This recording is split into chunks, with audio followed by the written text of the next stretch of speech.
શ્રી ગણેશાય નમઃ. અધ્યાય 11મો. દેવતાઓએ કરેલી દેવીની સ્તુતિ અને દેવીને દેવતાઓને આપેલા વરદાન. અથ ધ્યાનમ. પ્રભાતકાળના સૂર્યની ચમક સમાન સૌમ્ય અને દમકતા અંગોવાળા પોતાના મસ્તક પર મુગુટના રૂપમાં ચંદ્રમાને ધારણ કરનાર, તંગ અને ઉન્નત સ્તનો તથા 3 વિશાળ નેત્રોવાળા, મુખ પર છવાયેલી અત્યંત મોહક મુસ્કાનથી મુગ્ધ કરનારા, પોતાના હાથોમાં અંકુશ અને પાશ વગેરે ધારણ કરનારા તથા વરદ અભય મુદ્રાને દેખાડનારા ભગવતી ભુવનેશ્વરી દેવીનું હું ધ્યાન ધરું છું. ઋષિ બોલ્યા.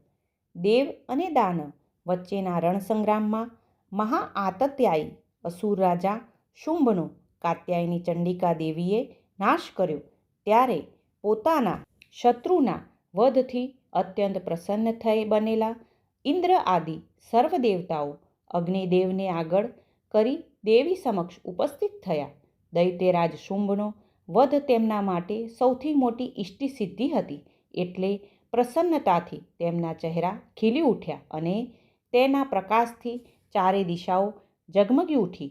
દેવતાઓ દેવીની સ્તુતિ કરવા લાગ્યા. દેવતા બોલ્યા, હે ભગવતી, તમે જ ચરાચર જગતની અધીશ્વરી છો. તમે જ શરણમાં આવેલાની પીડાને દૂર કરનારા તથા તમે જ સંપૂર્ણ જગતની માતા એટલે કે ઉત્પન્ન અને પાલન કરનાર છો. દેવી, તમે અમારા ઉપર પ્રસન્ન થાઓ અને આખા સંસારની રક્ષા કરો. હે દેવી, આ જગતનો એકમાત્ર તમે જ આધાર છો, એટલે કે તમારા સહારે જ આ આખો સંસાર ટકેલો છે, કારણ કે પૃથ્વીના રૂપમાં તમે જ અવસ્થિત છો અને તમે જ જળનું રૂપ ધારણ કરીને સંપૂર્ણ જગતને તૃપ્ત કરો છો. આ રીતે આપનું પરાક્રમ અને ઐશ્વર્ય અલંઘનીય છે, એટલે કે કોઈ તમારા મહિમાનો પાર પામી શકતા નથી. હે ભગવતી, તમે જ અનંત બળથી સંપન્ન વૈષ્ણવી છો. તમે જ આ વિશ્વનું કારણ બની પરામાયા ઈશ્વરી તે શક્તિનો જેનો આશરો લઈ તે જગતના પ્રપંચનો વિસ્તાર કરે છે. હે દેવી, તમે જ આ આખા સંસારને સંમોહિત કરી રાખ્યો છે, એટલે કે મોહજાળમાં ફસાયેલો રાખ્યો છે. આ રીતે તમારી પ્રસન્નતાથી જ આ સંસારમાંથી મુક્તિ સંભવ છે, એટલે કે તમે જ પ્રસન્ન થઈ મોક્ષ પ્રદાન કરનારી છો. હે દેવી, સંપૂર્ણ વિદ્યાઓ તમારા જ ભિન્ન ભિન્ન સ્વરૂપ છે. સંસારની બધી સ્ત્રીઓ તમારી જ અંશભૂત મૂર્તિઓ છે. હે જગતજનની, આ રીતે એકમાત્ર તમે જ આખા વિશ્વને વ્યાપત કરી રાખ્યું છે. કોઈ પણ વ્યક્તિ તમારી સ્તુતિ કેવી રીતે કરી શકે, કારણ કે તમે તો સ્તુતિ કરનારા દેવોથી પણ ઘણા પર અને સ્વયં પરવાણી છો. હે દેવી, તમે સર્વ સ્વરૂપા એટલે કે બધા પ્રાણીઓમાં વ્યાપ્ત છો તથા સ્વર્ગ અને મુક્તિપ્રદાયિની આપનાર છો, એટલે તમારી આ રૂપમાં જ સ્તુતિ કરવામાં આવી છે. ખરેખર તમારી સ્તુતિ માટે આનાથી શ્રેષ્ઠ સ્તુતિપરક કથન વિશ્વમાં અન્ય હોઈ જ શકે નહીં. હે અંબિકે, તમે જ બુદ્ધિ રૂપમાં બધાના હૃદયમાં નિવાસ કરનારી તથા પોતાના ભક્તોને સ્વર્ગ અને મોક્ષ પ્રદાન કરનારી છો. હે નારાયણી, અમે તમને પ્રણામ કરીએ છીએ. હે દેવી, કળા અને કાષ્ઠા તથા તિથિની જેમ સમય ગણનાના અંગ વગેરેના રૂપમાં વિદ્યમાન થઈ સમય અને સ્થિતિમાં પરિવર્તન લાવનારી તથા વિશ્વનો ઉપસંહાર કરવામાં સમર્થ નારાયણી તમે જ છો. તમને અમે નમસ્કાર કરીએ છીએ. હે ભગવતી, તમે જ સર્વ પ્રકારના મંગળ પ્રદાન કરનારી મંગળ સ્વરૂપા અને મંગળમયી છો. તેમજ કલ્યાણ કરનાર શિવા શિવની શક્તિ છો. તમે જ બધા અભિષ્ટોને સિદ્ધ કરનાર તથા બધા પ્રયત્નોને પૂર્ણ કરનારા પૂર્ણા છો. તમે જ શરણાગતોની રક્ષા કરનારા છો તથા તમે જ 3 નેત્રોવાળી ગૌરીરૂપ નારાયણી છો. અમે તમને પ્રણામ કરીએ છીએ. હે દેવી, તમે જ આ જગતની ઉત્પત્તિ, સ્થિતિ અને સંહારની શક્તિભૂત છો. તમે જ સનાતની દેવી, બધા ગુણોનો આધાર તથા બધા ગુણોને પ્રકાશિત કરનારી નારાયણી છો. તમને અમારા પ્રણામ છે. હે માતા, તમે શરણમાં આવેલા દીન અને પીડિતોની રક્ષામાં તત્પર રહેનારી તથા બધાની પીડાને દૂર કરનારી નારાયણી દેવી છો. તમને અમે હે નારાયણી નમસ્કાર કરીએ છીએ. હે નારાયણી દેવી, તમે જ બ્રહ્માણીનું રૂપ ધારણ કરીને હંસો દ્વારા ખેંચવામાં આવતા વિમાન પર સવાર થાવ છો તથા કુશ મિશ્રિત જળ છાંટતા રહો છો, એટલે કે જગતને પવિત્ર કરતા રહો છો. તમને અમારા નમસ્કાર છે. હે દેવી, તમે જ મહેશ્વરીના રૂપમાં હાથમાં ત્રિશૂળ, મસ્તક પર ચંદ્રમા અને અંગ પર સર્પના આભૂષણ ધારણ કરનારા અને મહાવૃષભની પીઠ પર વિરાજમાન થાઓ છો. અમે તમને નમસ્કાર કરીએ છીએ. હે ભગવતી, તમે જ કૌમારીનું રૂપ ધારણ કરીને કુકડા અને મયુરોથી ઘેરાયેલી રહેતી તથા મહાશક્તિને ધારણ કરવાવાળી પાપરહિત નારાયણી છો. અમે તમને પ્રણામ કરીએ છીએ. શંખ, ચક્ર, ગદા અને સાંગ નામના ધનુષ જેવા ઉત્તમ આયુધોને ચારે હાથમાં ધારણ કરનારી વૈષ્ણવી શક્તિ નારાયણી દેવી, તમને અમે નમસ્કાર કરીએ છીએ અને અમારા ઉપર પ્રસન્ન થવાથી તથા કૃપા કરવાની તમને પ્રાર્થના કરીએ છીએ. પોતાના હાથમાં ભયાનક અને મહાન ચક્રને ધારણ કરનારી તથા પોતાની દાઢો પર પૃથ્વીને ઉઠાવનારી વારસ સ્વરૂપા કલ્યાણમયી નારાયણી દેવીને અમે નમસ્કાર કરીએ છીએ અને પ્રસન્ન થવાની પ્રાર્થના કરીએ છીએ. ભયંકર નૃષિ રૂપ ધારણ કરી દૈત્યોના વધનો પ્રયત્ન કરનારી, ત્રણેય લોકોની રક્ષામાં સંલગ્ન રહેનારી ભગવતી નારાયણીને અમે નમસ્કાર કરીએ છીએ અને કૃપાની યાચના કરીએ છીએ. પોતાના મસ્તક પર કિરીટ અને હાથમાં ભયંકર અને ભારે વજ્રને ધારણ કરનારી, સહસ્ત્ર નેત્રોના કારણે અત્યંતિત ઓજસ્વીની દેખાનારી તથા વૃતાસુરના પ્રાણોનું હરણ કરનારી ઇન્દ્રશક્તિ ઐન્દ્રી સ્વરૂપા નારાયણી દેવીને અમે પ્રણામ કરીએ છીએ. શિવદૂતી બનીને દૈત્યોની મોટી સેનાનો સંહાર કરનારી, મહાબળવાળી, ભયંકર રૂપ ધારણ કરનારી તથા હૃદયમાં ભય ઉત્પન્ન કરનારી અને પ્રચંડ ગર્જના કરનારી નારાયણી દેવીને અમારા નમસ્કાર છે. વિશાળ દાઢોના કારણે ભયંકર મુખવાળી, આભૂષણ રૂપે મૂળમાળાને ધારણ કરવાથી અનોખી છટાવાળી તથા મૂંડ જેવા પ્રબળ દૈત્યનો વધ કરવાથી ચામુંડા કહેવાતી નારાયણી દેવીને અમે નમસ્કાર કરીએ છીએ.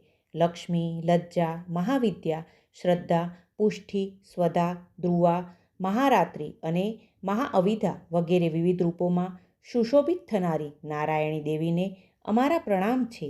મેઘા, સરસ્વતી, વરા, ભૂતિ, બ્રાહ્મવી માટે કઠોર તપ કરવાથી શ્વેતવર્ણમાંથી ભૂરા રંગની તામસી, દૈત્યોના વધ માટે ક્રોધ કરવાવાળી કાળી રૂપ ધારણ કરનારી, નિયંતા, સ્વયંમાં રહેનારી તથા બધા પર નિયંત્રણ રાખનારી તથા બધાની સ્વામીની નારાયણી દેવીને અમારા પ્રણામ છે. સર્વ સ્વરૂપા, સર્વેશ્વરી, બધા પ્રકારની શક્તિઓથી સંપન્ન અને દિવ્ય રૂપવાળી દુર્ગા દેવીને અમે પ્રણામ કરીએ છીએ તથા તેમને બધા પ્રકારના ભયોથી રક્ષા માટે પ્રાર્થના કરીએ છીએ. હે કાત્યાયની દેવી, ત્રણ નેત્રોથી વિભૂષિત તમારું સૌમ્ય મુખ અમારી બધા પ્રકારના ભયથી રક્ષા કરે. આ જ પ્રાર્થનાની સાથે અમે તમને નમસ્કાર કરીએ છીએ. હે ભદ્રકાળી, અગ્નિની જ્વાળાઓના કારણે અત્યંત ભયંકર દેખાનારી તથા બધા અસુરોના સંહાર કરનારું તમારું ત્રિશૂળ બધા ભયોથી અમારી રક્ષા કરે. હે દેવી, અમે તમને પ્રણામ કરીએ છીએ. હે દેવી, તમારી ઘંટા સંપૂર્ણ જગત વ્યાપક નાદથી દૈત્યોનું તેજ હણી નાખે છે. તેવી તમારી ઘંટા જે રીતે માતા પોતાના પુત્રોનું રક્ષણ કરે છે, તેમ સર્વ પાપો અને કષ્ટોથી અમારી રક્ષા કરે. હે દેવી, અસુરોના લોહી અને તેમની મજ્જાથી લથપથ તમારા હાથમાં સુશોભિત ખડગ અમારું સર્વ પ્રકારે મંગલ કરે. એ જ કામનાની સાથે અમે તમને પ્રણામ કરીએ છીએ. હે ભગવતી, તમે પ્રસન્ન થતાં પ્રાણીના બધા રોગોનો નાશ કરી નાખો છો અને ક્રોધિત થતાં બધા અભિષ્ટો અને મનોરથોને નષ્ટ કરી નાખો છો. તમારી શરણમાં આવેલા લોકો ઉપર ક્યારેય કોઈ વિપત્તિ આવતી જ નથી. તે તો ઉલટું બીજાને પણ આશ્રય આપવામાં સમર્થ થઈ જાય છે. આવી વિલક્ષણ શક્તિવાળી તમને અમે પ્રણામ કરીએ છીએ અને કૃપાની યાચના કરીએ છીએ. હે દેવી, તમે તમારા સ્વરૂપને અનેક રૂપોમાં વિભાજિત કરીને ધર્મદ્વેષી એટલે કે ધર્મનો નાશ કરનાર પ્રચંડ પરાક્રમી દૈત્યોનો જે રીતે સંહાર કર્યો છે તે બધું તમારા સિવાય વિશ્વની કોઈ પણ બીજી શક્તિ કરી શકતી નથી. હે દેવી, બધી વિદ્યાઓ અને વિજ્ઞાનનો પ્રકાશ કરનારા ધર્મગ્રંથો તથા વેદવાક્યોમાં બીજા કોઈના નહીં પરંતુ ફક્ત તમારા જ મહિમાનું વર્ણન છે. આ વિશ્વને અજ્ઞાનરૂપી ઘોર અંધકારથી ઘેરાયેલા મમતા અને મોહરૂપી ખાડામાં ધકેલનારી અને ભટકાવનારી શક્તિ પણ તમે જ છો. હે દેવી, રાક્ષસો, ભયંકર અને ઝેરીલા સાપો, શત્રુઓ, લૂંટારાના ઝુંડોથી, દાવાનળ, જંગલમાં પ્રચંડ વાયુના પ્રહારથી, વૃક્ષોના પરસ્પર અથડાવાથી નીકળનારી આગથી તથા ઊંડા સમુદ્રમાં સાથે રહીને વિશ્વમાં પ્રાણીઓની રક્ષા કરનાર તમે જ છો. હે વિશ્વેશ્વરી, તમે જ વિશ્વનું પાલન કરવાથી વિશ્વરૂપા કહેવાઓ છો. તમે જ સંપૂર્ણ વિશ્વને ધારણ કરો છો. તમે તો ભગવાન વિશ્વનાથના પણ વંદનીય છો. તમને શ્રદ્ધાથી પ્રણામ કરનારા તમારા સાચા ભક્ત સંપૂર્ણ વિશ્વને આશ્રય આપનારા બની જાય છે. હે દેવી, તમે અમારી ઉપર પ્રસન્ન થાઓ.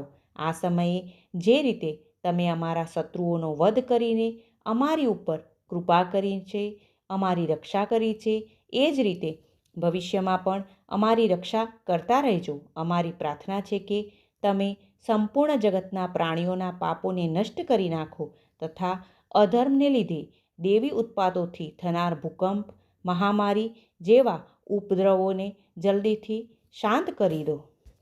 વિશ્વના પ્રાણીઓની પીડાને દૂર કરનારી દેવી, અમે તમારા ચરણોમાં પડીને અને તમને પ્રસન્ન થવાની પ્રાર્થના કરીએ છીએ. ત્રણેય લોકમાં અત્યંત અને પરમ પૂજ્ય દેવી, તમે અમારા બધા માટે અભિષ્ટ વરદાન દેનારી બની જાઓ. હે દેવો, નિસંદેહ હું મારા ભક્તોને તેમનું અભિષ્ટ પ્રદાન કરનારી છું. તમારા મનમાં જે પણ ઈચ્છા હોય તે વરદાન મારી પાસેથી માંગી લો. હું સંસારના હિત સાધક બધા વરદાન આપવા માટે ઉપસ્થિત છું. દેવો બોલ્યા, હે અખિલેશ્વરી, તમારી પ્રાર્થના છે કે જે રીતે તમે દૈત્યોના ઉત્પાતથી અમારી રક્ષા કરી તે જ રીતે ત્રણેય લોકના નિવાસીઓની સમસ્ત બાધાઓ અને વિપત્તિઓનો નાશ કરી હંમેશા અમારા શત્રુઓના વિનાશ કરતી રહો, એ જ અમારી યાચના છે. દેવી બોલ્યા, હે દેવતાઓ, વૈવસ્તવ મન્વંતરના 28મા યુગમાં એટલે કે દ્વાપરનો અંત અને કળિયુગનો આરંભ એવી સંધિકમાં જે શુંભ અને નિશુંભ મરાયા છે તે જ નામવાળા 2 મહાન અસુરો ઉત્પન્ન થશે. આ સમયે હું નંદ ગોપને ઘેર યશોદાના ગર્ભમાં અવતાર લઈને વિંધ્યાચલમાં નિવાસ કરી તે શુંભ નિશુંભ દૈત્યનો નાશ કરીશ. ત્યાર પછી ફરીવાર પૃથ્વી પર અતિ ઉગ્ર સ્વરૂપે અવતરીને વૈપ્રચિત નામના અસુરનો નાશ કરીશ. આ ભયંકર વૈપ્રચિત અસુરનું ભક્ષણ કરવાથી મારા દાંતો દાડમના પુષ્પ જેવા લાલ થઈ જશે. આથી સ્વર્ગના દેવો અને મૃત્યુલોકના માનવીઓ નિરંતર મારી સ્તુતિ કરતા મને રક્તદંતિકા કહેશે. ફરી જ્યારે 100 વર્ષ સુધી પૃથ્વી પર વરસાદ નહીં વરસે, નદી, કૂવા, તળાવ, વાવ આદિ પાણી રહિત બની જશે, તે સમયે મુનિઓ મારી સ્તુતિ કરશે. ત્યારે હું અયોનિની એટલે કે અત્યારે જેમ પાર્વતીના દેહથી ઉત્પન્ન થઈ છું તેમ મારી મેળે પ્રગટ થઈશ. તે સમયે મારી સ્તુતિ કરનાર મુનિઓને હું 100 નેત્રોથી જોઈશ. તેથી બધા મનુષ્યો શતાક્ષી એ નામથી મારી સ્તુતિ કરશે. હે દેવતાઓ, જ્યાં સુધી વૃષ્ટિ ન થાય ત્યાં સુધી જે ખાવાથી સર્વે લોકના પ્રાણ રહી શકે છે તેવા વિવિધ પ્રકારના શાકો મારા દેહ થકી ઉત્પન્ન કરીને તે વડે સર્વ જગતનું હું પોષણ કરીશ. તેથી આ પૃથ્વી પર હું શાકંભરી એવા નામથી પ્રખ્યાત થઈશ. શાકંભરીના એ અવતારમાં જ દુર્ગમ નામના મહાઅસુરનો વધ કરીશ. તેથી હું દુર્ગાદેવી નામે પ્રસન્ન થઈશ. ત્યાર પછી હું ભયાનક રૂપ ધારણ કરીને હિમાલય પર્વત પર મુનિઓના રક્ષણ કાજે દુર્દાંત રાક્ષસનું ભક્ષણ કરીશ. ત્યારે સર્વ મુનિઓ ભક્તિથી નમ્ર થઈ મારી સ્તુતિ કરશે અને તે સમયે હું ભીમાદેવી નામે પ્રખ્યાત થઈશ.